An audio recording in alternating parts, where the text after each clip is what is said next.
여러분 생각해 보세요. 이야기가요 TV로 편집되면 드라마가 돼요.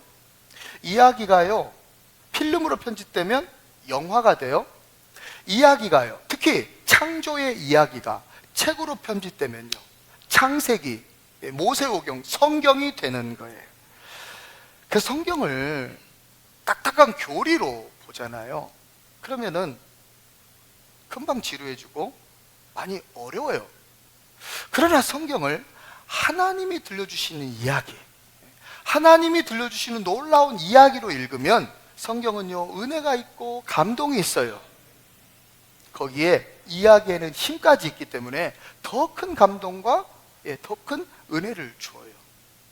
뻔히 아는 가짜, 다 아는 허구도 이게 이야기가 되는 순간 감동도 되고 기쁨도 되고 울고 웃고 흥분하고 힐링까지 된다는데, 가짜도 그런다는데, 진리의 말씀, 성경 말씀이 하나님이 들려주시는 이야기로 읽게 된다면 얼마나 큰 은혜와 감동과 치유와 또 놀라운 그런 역사가 있겠습니까? 여러분이 성경 읽을 때마다 그 은혜가 있기를 축원합니다. 오늘 저는 천지창조 이야기라는 주제로 하나님의 말씀 전할 겁니다. 이 부족한 종이 전하는 말씀을 통해서 여러분들이 창세기를 접할 때마다 천지창조가 교리가 아니라 하나님이 들려주시는 놀라운 이야기가 되어서 엄청난 은혜와 또 감동과 우리 주님이 주시는 놀라운 치유 역사가 가득한 그 놀라운 일이 가득하기를 주님의 이름으로 축원합니다. 자, 본문 읽읍시다. 1절 여러분 읽어주세요. 시작. 태초에 하나님이 천지를 창조하시니라. 아멘. 아멘. 첫 번째 대지 따라합니다.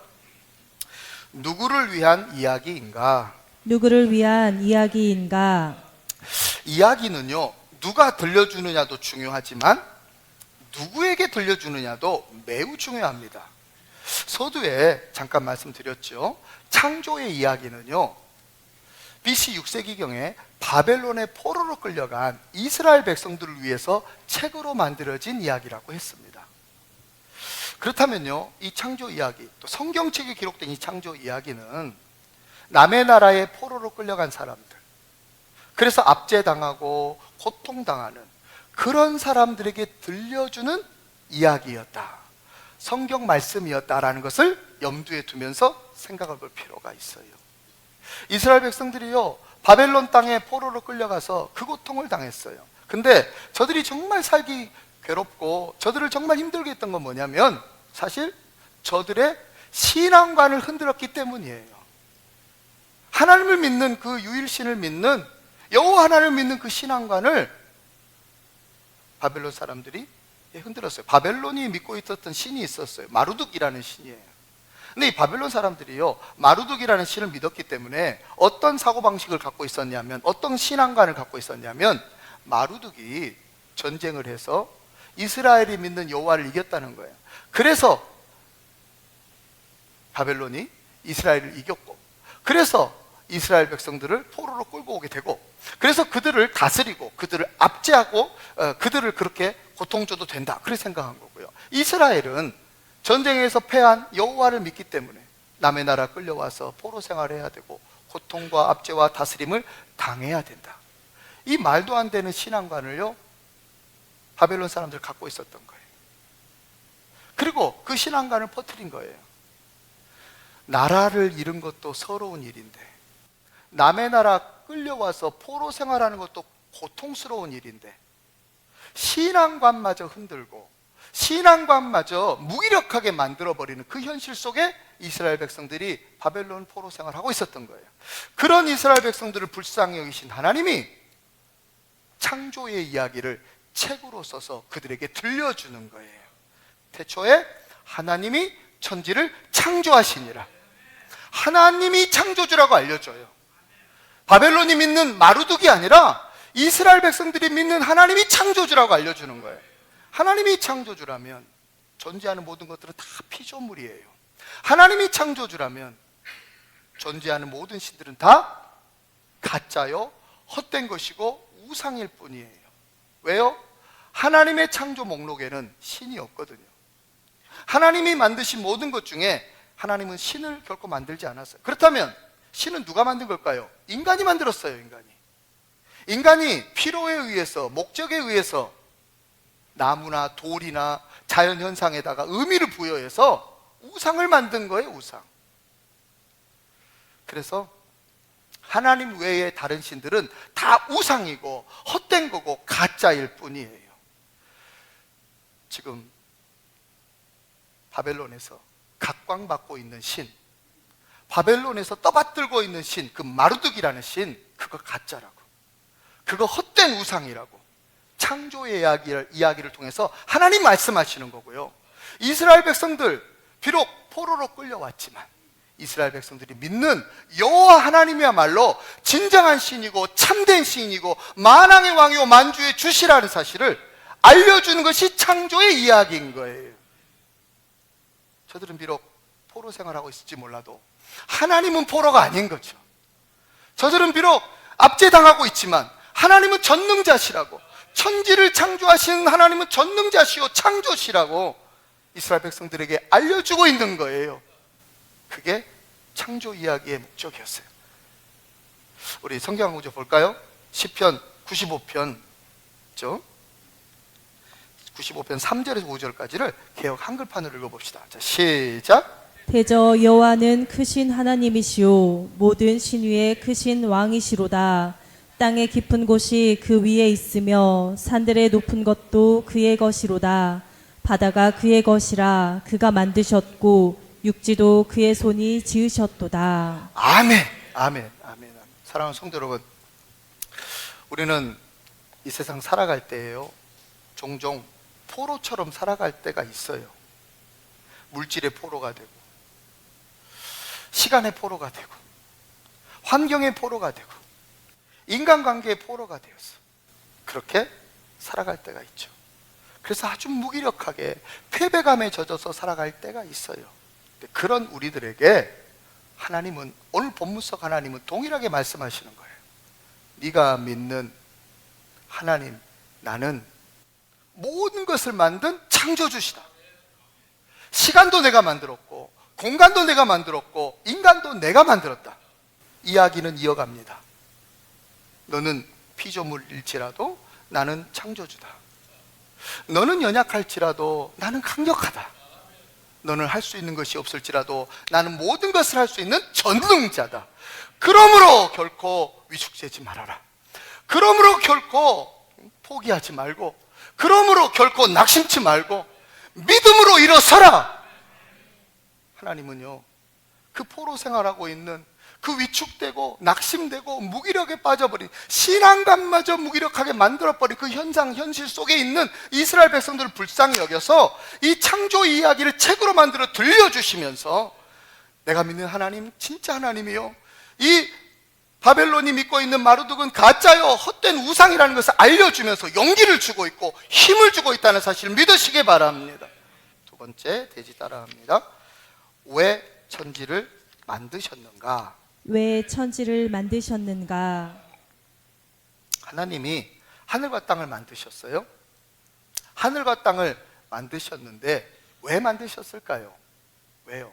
하늘과 땅 사이에 누가 존재해요? 인간이 존재합니다. 천지는요, 인간 존재의 근거가 되는 곳이에요. 그래서 천지가 사라지잖아요? 그러면 인간은 존재할 수 없어요. 천지가 사라져도 하나님 말씀은 영원하고요, 천지가 사라져도 하나님은 영원히 존재해요. 그러나 인간은 천지가 사라지면 존재할 수가 없어요. 그러므로 인간은 하나님이 만드신 세계 속에서 하나님의 말씀을 지키고 하나님의 명령과 질서와 법도를 따르며 살아야 해요.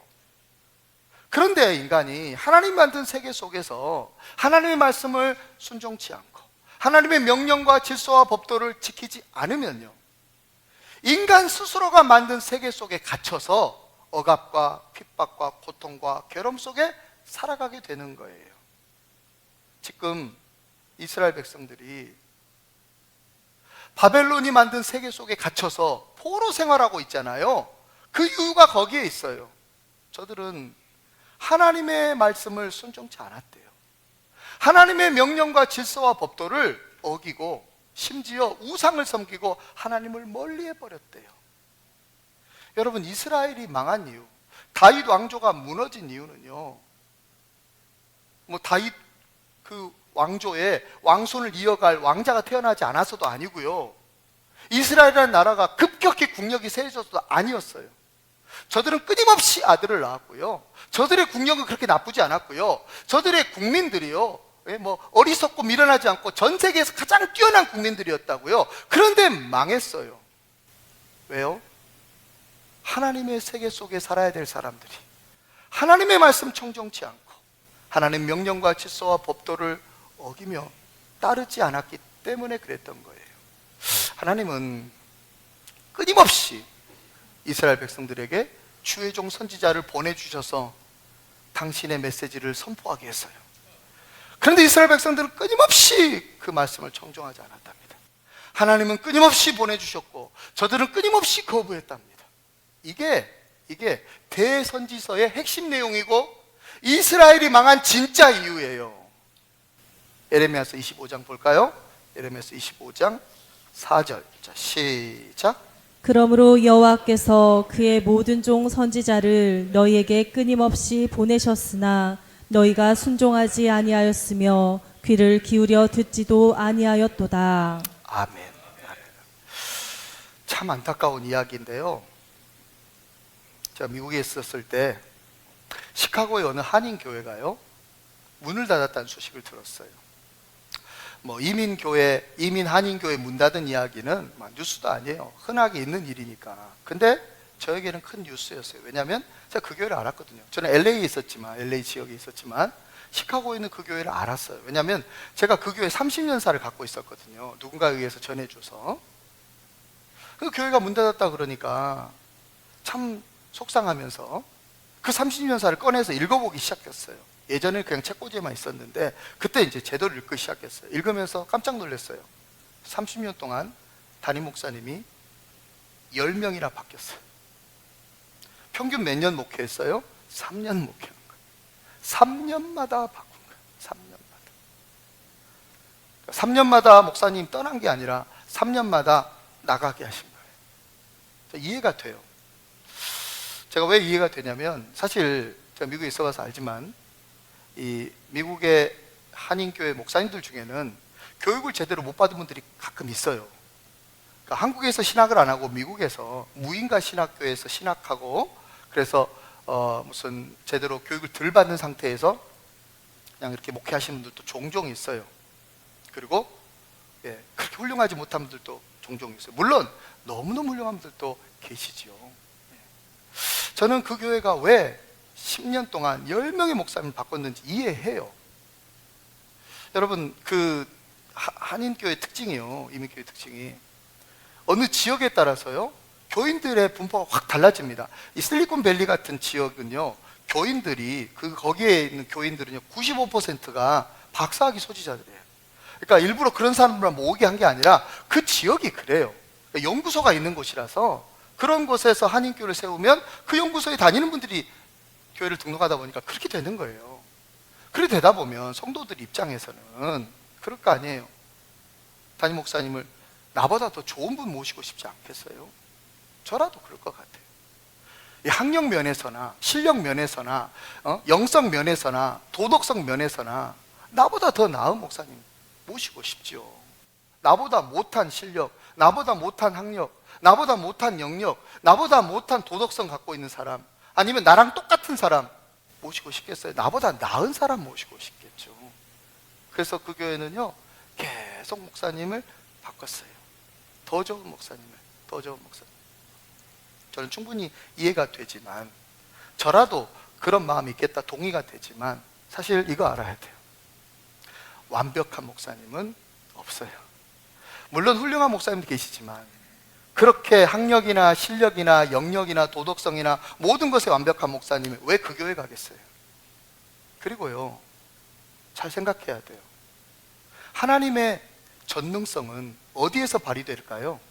완벽한 목사를 데리고 목회하는데 하나님의 전능성이 나올까? 아니죠.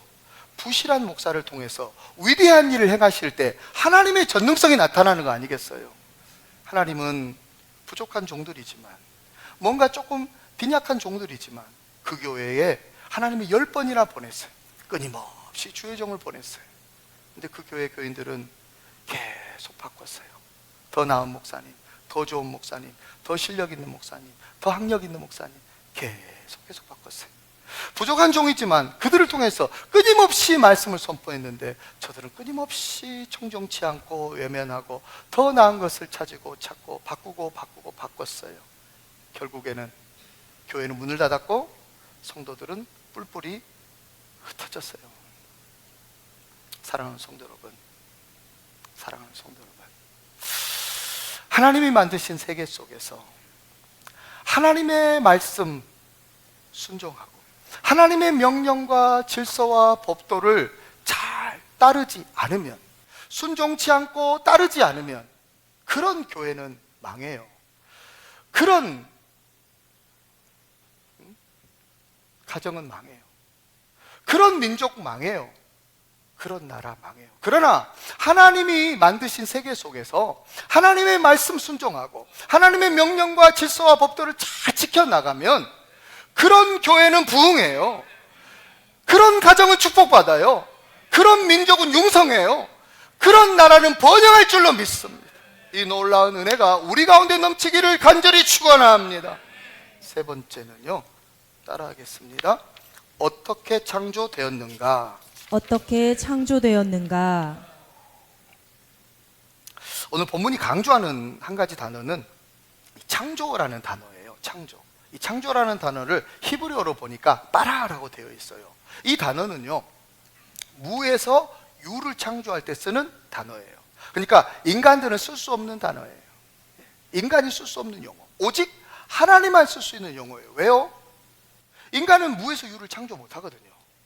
인간은요, 유에서 유를 창조하는 거예요. 뭔가 재료가 있어야 돼요. 뭔가 소스가 있어야 돼요. 그래서 이것 가지고 뭔가를 만드는 거지, 아무것도 없는 상태에서 모든 걸 만들어내는 거 인간은 할 수 없어요. 오직 하나님만이 하실 수 있어요. 하나님만이 무에서 유를 창조하신 하나님일 줄로 믿습니다. 그렇다면 하나님은 어떻게 무에서 유를 창조하신 걸까요? 하나님의 방법은 뭐였을까요? 무에서 유를 창조하시는 하나님의 방법은 뭐였을까요? 창세기 1장 3절에 나오죠. 1장 3절 한번 읽어볼까요? 자, 시작. 하나님이 이르시되 빛이 있으라 하시니 빛이 있었고. 아멘. 하나님이 이르시되, 하나님이 말씀하시되요. 하나님은 하나님의 말씀으로 천지를 창조하신 줄로 믿습니다. 하나님은 하나님의 말씀으로 무에서 유를 창조하신 줄로 믿습니다. 하나님은 하나님의 말씀으로 아무것도 없는 곳에서 모든 것을 만들어내시는 거예요. 그러므로 하나님의 말씀은 위대한 능력이요, 놀라운 권세가 있는 줄로 믿습니다. 이스라엘 백성들이 지금 바벨론의 포로로 살아가고 있잖아요. 그들의 삶의 형편이 어땠을 것 같아요? 얼마나 핍절하고 얼마나 빈곤했겠어요. 아무것도 가진 게 없었어요. 그들 모든 거 빼앗겼어요. 다 빼앗기고 침략당하고, 예? 정말 포승집 끌려서 끌려갔단 말이에요. 아무것도 없이. 그러니까 다 빼앗기고 아무것도 없는 저들, 그런 저들에게 하나님이 들려주시는 창조 이야기는 놀라웠어요. 아무것도 가진 게 없는 저들에게 우리 하나님이요, 아무것도 없는 상태에서 무에서 유를 만드시는 하나님이신데 그것을 말씀으로 하신다는 거예요. 지금 갖고 있는 거 아무것도 없지만 하나님이 말씀 한마디 해주신다면 모든 것을 가질 수 있고, 내가 지금 지니고 있는 거 아무것도 없지만 하나님이 말씀하신다면 이 모든 것들이 더해지는 역사가 있게 되는 줄로 믿습니다라고 하는 말씀에 대한 확신과 말씀에 대한 소망과 말씀에 대한 위로가 그들에게 가득했던 거예요. 그래서 저들은 하나님 말씀을 사모했대요. 하나님 말씀을 의지했대요. 하나님 말씀을 그래서 순종하게 되었던 거예요. 창조의 이야기는 하나님 말씀에 대한 순종과 하나님 말씀에 대한 사모함과 하나님 말씀을 통한 놀라운 역사로 이어지게 되었던 거죠. 우리나라가 1950년대 전 세계에서 가장 가난한 나라였대요. 아무것도 없는 나라였어요. 모든 것이 전쟁의 폐허로 다 사라져버리고 기반 시설도 다 무너져버리고 정말 아무것도 없는 나라, 빈털터리 나라가 되었어요. 그때 교회와 성도들은 뭘 했냐면 하나님 말씀 붙잡았어요. 오직 하나님 말씀 붙잡는 말씀 중심의 교회, 말씀 중심의 성도들이 되었어요. 왜요? 가진 게 아무것도 없고, 진짜 아무것도 없으니까 붙잡을 수 있는 건 하나님 말씀밖에 없었던 거예요. 그들의 소망은 오직 말씀밖에 없었어요. 하나님의 말씀은 무에서 유를 창조하시고 아무것도 없는 것에서 모든 것을 만들어낼 수 있는 것이 하나님의 말씀이시기 때문에 성도들 그렇게 말씀 붙잡고 말씀 의지하고 말씀 순종하고 말씀 사모하면서 그렇게 신앙생활 해냈어요. 결국 오늘날 어떻게 됐습니까? 교회는 놀라운 성장과 부흥을 일으켰어요. 그리고 이 나라, 이 조국은요, 놀라운 번영과 발전을 이루게 되었지요. 아무것도 없는 상태에서 하나님 말씀 붙들을 때 우리 하나님은 놀라운 역사를 말씀으로 이루실 줄로 믿습니다. 누가복음 5장을 보면 베드로가 밤이 맞도록 수고했는데 물고기 한 마리 못 잡고 빈털터리로 아무것도 없이 돌아왔어요. 그런 베드로를 향해 우리 예수님이 말씀합니다. 깊은 데로 가서 그물을 내려라. 베드로는 말씀을 의지해서 말씀대로 순종합니다. 자, 성경 볼까요? 누가복음 5장 5절 6절입니다. 시작. 시몬이 대답하여 이르되 선생님 우리들이 밤이 새도록 수고하였으되 잡은 것이 없지만은 말씀에 의지하여 내가 그물을 내리리다 하고 그렇게 하니 고기를 잡은 것이 심히 많아 그물이 찢어지는지라. 아멘, 아멘. 아무것도 없던 베드로가 주님 말씀 의지하고 순종했더니 그물이 찢어질 정도로 어마어마한 물고기를 거두게 되었다는 사실이에요. 사랑하는 성도 여러분, 사랑하는 성도 여러분, 사랑하는 성도 여러분, 아무것도 없을 때 주님의 말씀은 유일한 소망이 됩니다. 가진 것 아무것도 없을 때 우리 주님의 말씀은요, 커다란 위로가 됩니다. 지금 풍성한 시대를 살고 있다 할지라도, 많은 걸 갖고 있는 시대를 살고 있다 할지라도 1950년대하고 비교할 수 없는 어마어마한 것들을, 풍성한 것도 누리고 있는 시대라 할지라도 인간은 어쩔 수 없이 자기만의 공허함과 자기만의 부족함과 자기만의 빈곤함을 가지고 살아가는 불완전한 존재입니다. 물질이 풍성하면 정신적으로 빈곤하고, 또 정신적으로 풍성하면 환경적으로 어렵고, 환경적으로 나아졌는데 삶의 시간이 얼마 남지 않은 불완전한 인생을 살아가는 것이 인간입니다. 각자의 빈곤과 결핍과 공허감 속에 살아가는 그 불완전한 인간, 그 인간들에게 있어서 유일한 소망은 오직 하나님의 말씀인 줄로 믿습니다. 그 말씀이 육신이 되어 우리 가운데 오신 분이 있어요. 바로 우리 주 예수 그리스도예요. 말씀이 육신이 되어 우리 가운데 거하시네. 우리가 그 영광을 보니 아버지의 독생자의 영광이요 은혜와 진리가 충만하더라. 말씀이 육신되어 우리 가운데 오신 예수 그리스도야말로 우리의 유일한 소망이요, 우리의 유일한 구원이요, 우리의 유일한 위로가 될 줄로 믿습니다. 여러분, 예수님의 이야기를 영어로 히스 스토리라고 해요. 근데 히스 스토리가요 한 단어가 되어지고, 그래서 히스토리가 되어지고, 히스토리는 역사라고 번역이 되잖아요. 여러분, 말씀이 육신이 되어 예수님이 되었어요. 예수님이 이야기 되어 역사가 되었어요. 인류 역사에 그래서 가장 위대한 이야기는 하나님 말씀인 줄로 믿습니다. 그 놀라운 하나님의 말씀이 끊임없이 선포되는 것이 이 귀한 예배 현장입니다. 이 귀한 예배 현장에서 이 놀라운 하나님의 말씀이 끊임없이 선포될 때마다 여러분은 그 말씀 청종하시고, 말씀 수종하시고, 말씀 의지하고, 말씀 붙잡고 살아가는 믿음으로 승리하는 사람들 되시기를 축원합니다.